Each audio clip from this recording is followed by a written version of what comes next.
J'ai parlé une fois du chocolat ivoirien, on peut le dire du café éthiopien. Donc, vous savez, le paquet de café, il est hors de prix chez moi. Dans les supermarchés au Sénégal, le café, il est hors de prix. Ce café qui vient d'Afrique. Le cacao, le chocolat qui est vendu en Afrique, on ajoute de l'huile pour fluidifier, pour économiser. Tout simplement parce qu'il est hors de prix.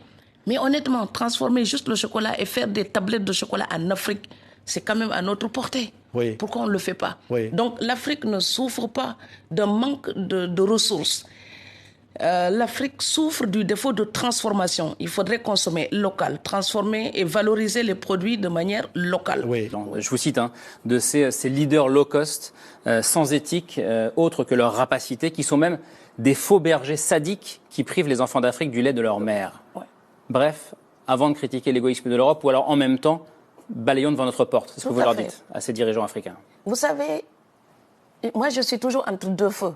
Donc finalement, c'est très difficile aussi, mais j'assume. Mais je suis entre deux feux. Les extrémistes africains revanchards ne m'aiment pas, les extrémistes européens ne m'aiment pas. Le problème, c'est que je sais ce que c'est que le rejet, donc ça ne me pose pas de problème. Je veux juste être honnête avec les deux mondes qui font ce que je suis. Donc mon amour de l'Europe fait que chaque fois quand je dois critiquer quelque chose sur l'Europe, en fait, je me fais violence. Parce que je vis en Europe et j'habite à Strasbourg. J'ai aussi la nationalité française, je ne la cache pas. On ne m'a pas forcé à l'avoir, je l'ai demandé. Donc ça correspond à quelque chose dans ma tête. Et je la respecte. Mais Marianne ne m'a pas adoptée pour que je lui cire les pompes. Marianne, elle m'a adoptée pour que je sois une vraie citoyenne française digne d'elle-même et des valeurs qu'elle défend. Et donc je les défends. Et notre liberté, elle est incomplète quand elle est interdite à nos semblables. La pauvreté, c'est une des pires violences faites à l'être humain. Et en Afrique, c'est ce qu'on trouve. Qui sont les complices? Parce qu'on parle toujours, dès que je parle d'Afrique, on me dit, mais la corruption. Pour qu'il y ait un corrompu, il faut qu'il y ait un corrupteur. Qui est le corrupteur? C'est celui qui a les moyens. C'est l'Europe. Il faut dire la vérité. Et maintenant, nos dirigeants, il faut juste que les gens comprennent que politicien, ce n'est pas un métier. C'est une fonction pour rendre service à son pays. On ne devient pas politicien pour être riche. Donc il faut exceller dans autre chose avant de vouloir servir la nation. Et là, le corona nous a donné une leçon. Parce que là, avec les frontières fermées, on s'est rendu compte de la dépendance, par exemple. Si vous voulez importer du riz thaïlandais, des lentilles de Canada, du lait en poudre irlandais, eh bien, les frontières sont fermées.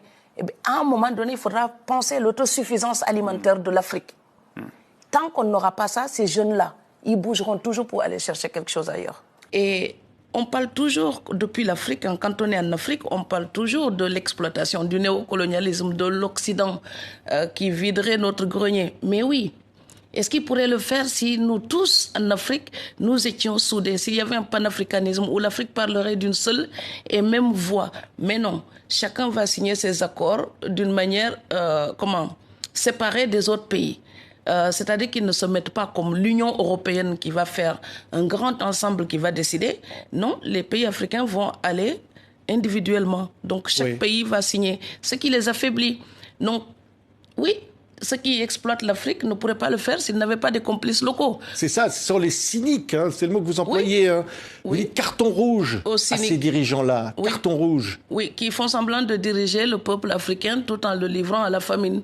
Donc, à un moment donné, il faut qu'ils se rendent compte qu'il faudra que l'Afrique, 54 pays qui peinent à être entendus, c'est parce qu'ils n'ont pas pu rassembler leurs forces. Et cela, c'est possible tant que nos dirigeants continueront à jouer leur match individuel à leur propre détriment. Donc, il faut à un moment donné que les Africains se rassemblent pour parler d'une même et unique voix. Oui, nos vies servent d'engrais au monde des pillards. Oui. Les mots sont forts. Et oui, regardez l'espérance de vie en Afrique. Donc, c'est l'espérance de vie au Sénégal, par exemple. Si déjà à 40 ans, vous n'avez toujours pas trouvé un travail stable, quelle retraite pouvez-vous imaginer? Donc, du coup, c'est un monde où l'Afrique est là comme une réserve disponible pour ceux qui peuvent utiliser ces ressources. Le pétrole africain, vous connaissez une compagnie africaine qui exploite le pétrole africain? Non, tous les noms ce sont des noms de pays riches, donc des exploitants extérieurs. Vous connaissez une mine d'or en Afrique qui appartient aux pays africains? À part l'Afrique du Sud, ça n'existe pas. Oui, c'est toujours, oui. Ce que vous dites, impossible d'avoir de l'électricité dans les villages africains, alors que l'uranium du Niger fait tourner les centrales nucléaires occidentales. À plein régime. Oui. Oui. Et puis derrière les villages de Niamey, on allume de la bougie. Oui. Quand vous allez dans les îles du Saloum, l'électricité n'est pas permanente. Et donc tout ça, franchement, si votre uranium permet d'alimenter les centrales nucléaires occidentales, vous pouvez au moins négocier une centrale nucléaire pour l'Afrique de l'Ouest. C'est un minimum. Oui. Oui. C'est quand même pas éthique, même pour les gens qui utilisent cet uranium pour s'éclairer, pour avoir leur eau chaude, pour pouvoir cuisiner. Quand on sait que les villages juste à côté de l'endroit d'où vient cet uranium, ces villages-là ne peuvent même pas avoir l'électricité. Comment peut-on servir de réserve aux autres alors que la gamelle est vide en Afrique? En Afrique, oui. Fatou Diome, ça fait longtemps que vous parlez de ces questions. Qu'est-ce que vous diriez aujourd'hui à un jeune Sénégalais qui est prêt à tout pour partir? Aux jeunes Sénégalais, mais aussi à l'Europe. Aux jeunes Sénégalais, je dirais que, quel que soit le pays, il faut lutter pour s'en sortir. Et aux jeunes Sénégalais, je dirais aussi qu'il y a certains qui n'acceptent pas certains boulots au pays et ils font des boulots encore plus difficiles quand ils arrivent en Europe et très très mal payés. Mais dire cela, pour moi, ça ne suffit pas parce que ça fait longtemps que je parle de ce phénomène. Donc à l'Europe, je dirais ceci. Quand vous déplacez le grenier des gens, quand ils ont faim, ils suivent le grenier. Donc au Sénégal, il y a la réduction des ressources halieutiques. Donc ces gens-là, Mbour, j'ai fait mon lycée là-bas. Donc ce sont des pêcheurs. C'est exactement la même chose que dans ma région. Maintenant, il y a une raréfaction du poisson. Il y a de moins en moins de poissons. Mais vous voyez les bateaux européens qui viennent ratisser les côtes sénégalaises jusque dans l'estuaire du Sine Saloum, juste au large, là où vous avez pris la pirogue pour traverser. Juste derrière, on trouve de grands bateaux des chalutiers européens. Il y a ce que Thomas Piketty dénonçait. Ils ne payent pas les impôts dans les pays africains où ils travaillent. Donc ces jeunes-là, il faut d'une manière ou d'une autre les occuper, les nourrir, les éduquer. Donc si on vide l'Afrique de ses ressources sans permettre aux gouvernements africains d'investir dans l'éducation de ces jeunes-là, l'Europe ne sera jamais tranquille parce que votre gamelle pleine là, on viendra toujours chercher notre part. Dans le grenier. Et je sais que quand on fait une autocritique à l'Afrique, les gens n'aiment pas. Mes frères m'applaudissent quand j'accuse l'Europe. Et puis quand je fais notre autocritique, je deviens la mauvaise. Mais je suis en même temps les deux. La fille qui peut regarder les fautes de l'Europe, mais la fille qui dit, si je veux que ma voisine européenne me respecte, si je veux parler avec elle d'égal à égal, je dois arrêter de demander la moitié de son salaire pour gagner le mien. L'Afrique, la faute qu'elle doit reconnaître, et on doit absolument accepter cette autocritique. L'Afrique a trop longtemps gardé son complexe colonial, regardant l'Europe non comme un partenaire de négociation, mais comme un maître dont on accepte à la fois le secours, mais aussi le mépris.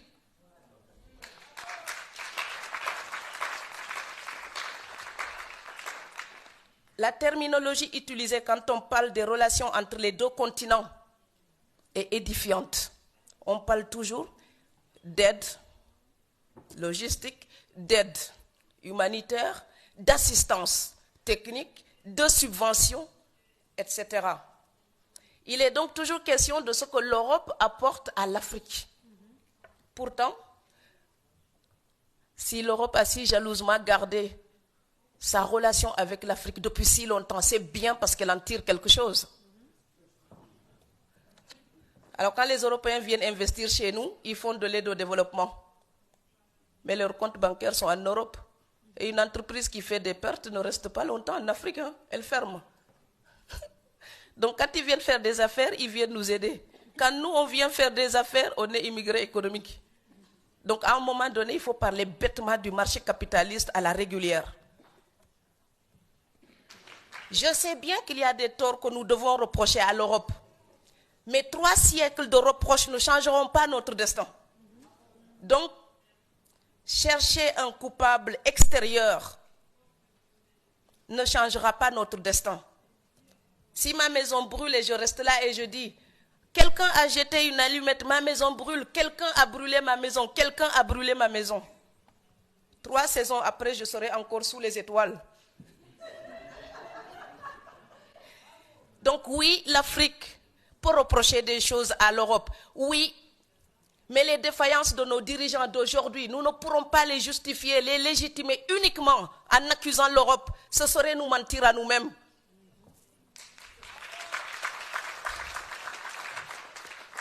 En ce moment, on parle beaucoup du partenariat Europe-Afrique. Ça passera par une révolution des mentalités. Celui à qui vous demandez la charité, vous ne pouvez pas le tutoyer. Celui à qui vous demandez la charité, vous ne pouvez pas lui imposer des règles. Celui à qui vous demandez la charité, vous baissez la tête devant lui. Et quand nos dirigeants baissent la tête, les peuples se mettent à genoux. L'Europe n'est pas digne quand elle exploite l'Afrique pour le bien-être de son peuple. Ce n'est pas éthique. Et le peuple européen ne doit plus l'accepter.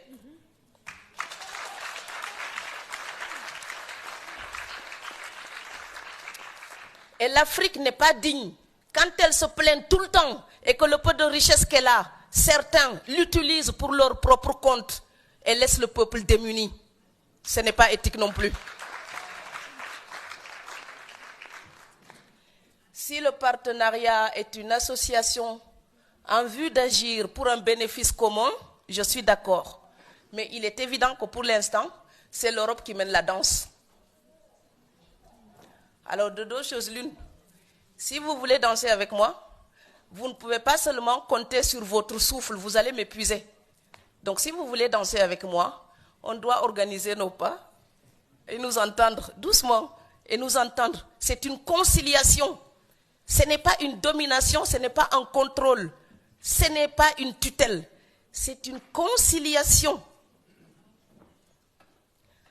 Si le partenariat Europe-Afrique consiste simplement à imposer aux pays africains des accords soucieux des seuls intérêts européens, ce ne serait pas un partenariat, ce serait un contrat léonin, donc inacceptable.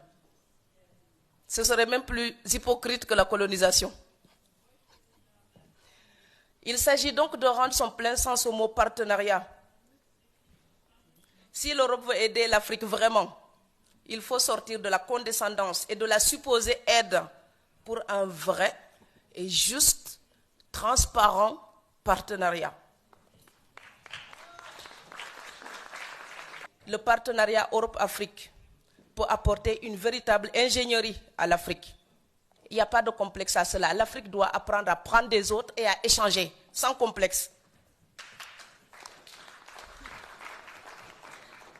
La mondialisation, la crise économique et le drame actuel des migrants nous montrent que les problèmes d'aujourd'hui transcendent les frontières. Ils demandent donc des solutions collectives. Pendant longtemps, les populations, les communautés humaines ont organisé leur survie, les unes au détriment des autres. Aujourd'hui, ce n'est plus possible. Donc la communication est internationale, les gens sont informés. Donc ce que je sais et ce que je peux revendiquer et ce que j'attends de l'Europe, peut-être que ma grand-mère ne pouvait pas réclamer la même chose. Eh bien, elle était moins informée. Et puis elle voyageait moins. Donc le monde globalisé aujourd'hui nous permet de nous rencontrer et de voir s'il y a des choses justes ou injustes. Et l'injustice, elle est intolérable aux 4 points cardinaux. Et comme je ne cesse de le répéter dans tous mes textes, aider quelqu'un, c'est l'aider à ne plus avoir besoin de vous. Sinon, c'est de l'assujettissement. Et le corollaire de l'indépendance, c'est la responsabilité. Donc, de deux choses l'une. Ou on est indépendant, donc on revendique notre destin, ça veut dire qu'on a une responsabilité. Ou on dit que c'est toujours la faute des autres, ça veut dire que nous sommes des moutons. Je ne suis pas un mouton. Donc la mentalité victimaire, je n'en veux pas. Je vous remercie.